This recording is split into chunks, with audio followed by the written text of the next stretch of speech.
রমজান মাসের প্রথম রজনী শুরু হয়েছে।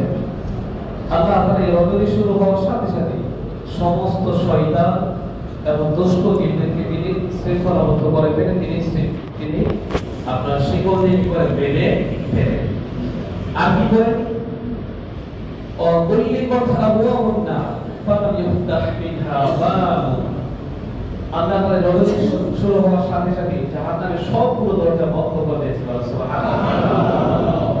রমাদান শেষ না হওয়া পর্যন্ত জাহান্নামের একটা দরজা তিনি ওপেন করবেন। অফুতিহাত আবওয়াবুল জান্নাতি ফালাম ইউগলাক মিনহা বাবুন।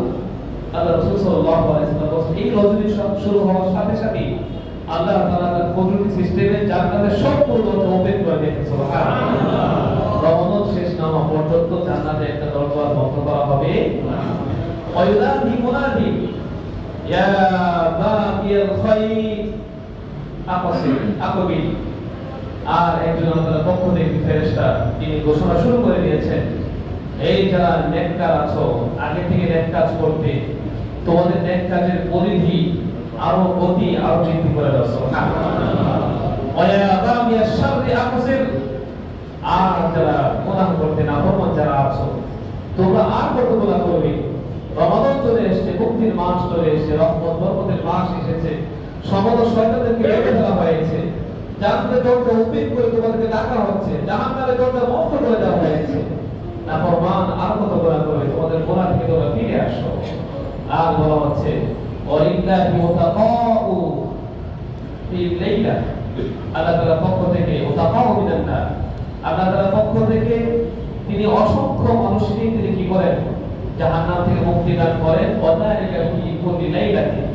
এই যে মুক্তিদানটা রমাদানের প্রত্যেক রাতেই অসংখ্য আসামি যারা জাহান্নামী তাদের নাম উঠে গেছে, এখন তো জাহান্নাম নয়, মানে কবর থেকে তাদের জাহান্নামে দৃষ্টি হয়ে গেছে, এরকম অসংখ্য পাপীকে আল্লাহ তাআলা প্রত্যেক রাতে ক্ষমা করে তাদের জান্নাতের করুণা দান করে। সুবহানাল্লাহ।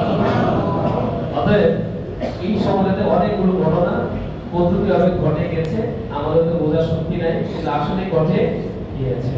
তো এই রহমত বরকত মাগফিরাতের মাস শুরু হয়ে গেছে।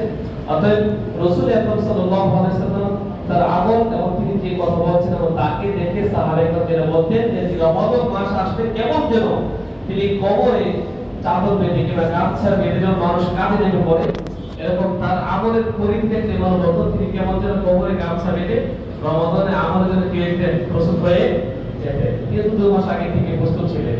তো আমরা যতটুকু পেরেছি প্রস্তুতি গ্রহণ করেছি, এখন আর গাফলতি নয়, ইনশাআল্লাহ আজকে থেকেই আমাদের সকল ধরনের আমল বাড়াই দেব ইনশাআল্লাহ। সব ধরনের গুনাহ আমরা সম্পূর্ণরূপে পরিত্যাগ করার চেষ্টা করব ইনশাআল্লাহ। আল্লাহ